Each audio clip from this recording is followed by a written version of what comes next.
पहाटेचा शपथविधी अजितदादांना राष्ट्रवादीतून काढण्याचं षडयंत्र होतं. शिर्डीतील भाषणातून धनंजय मुंडेंचा दावा, तर शपथविधीला जाऊ नका, मी दादांना सांगितलं होतं, मुंडेंचं वक्तव्य.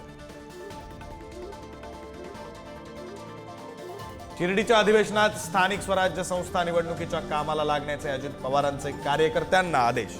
लाडकी बहीण योजना सुरूच राहणार, मात्र लाभ गरजू महिलांना मिळायला हवा, अजित पवारांचं विधान. सरपंच हत्या प्रकरणावरून मला जाणून बुजून टार्गेट केलं जात आहे, हा माझ्या बदनामीचा डाव, धनंजय मुंडेंचा आरोप.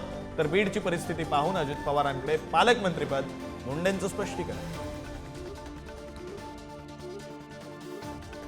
मंत्री नसल्यानं देशभरात माझं कार्यक्षेत्र विस्तारलं गेलंय, छगन भुजबळांचं सूचक वक्तव्य. राष्ट्रीय राजकारणात सक्रिय होणार असल्याची चर्चा. सैफ अली खानवर हल्ला करणाऱ्या आरोपीला 5 दिवसांची पोलीस कोठडी. आरोपीला ठाण्यातून अटक. आरोपी बांगलादेशी असल्याचा पोलिसांना संशय. अधिकचा तपास सुरू. सैफवर हल्ला करणारा बांगलादेशी असेल तर हे केंद्रीय गृहमंत्र्यांचं अपयश. आदित्य ठाकरेंचा हल्लाबोल. तर मुंबई पालिका निवडणुकीसाठी बांगलादेशी अँगल. रोहित पवारांचा आरोप.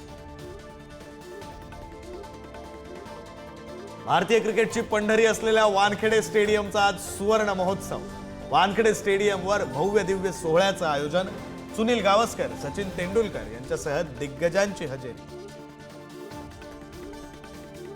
नागपुरात काँग्रेसचे सरसंघचालक मोहन भागवत यांच्या विरोधात आंदोलन. काँग्रेसचा संघ मुख्यालयावर मोर्चा. आंदोलकांना पोलिसांनी घेतलं ताब्यात. उदगीर शहरातील कावळांचा मृत्यू हा बर्ड फ्लू मुळेच. भोपाळ वैद्यकीय प्रयोगशाळेच्या अहवालातून स्पष्ट. 13 ते 16 जानेवारीच्या काळात उदगीर शहरात 42 कावळ्यांचा अनपेक्षित मृत्यू झाल्यानं खळबळ. प्रयागराजच्या महाकुंभ मेळ्यात भीषण आग. आगीत तंबू आणि इतर साहित्य जळून खाक. शॉर्ट सर्किटनं आग लागल्याची माहिती. आगीवर नियंत्रण मिळवण्यात यश.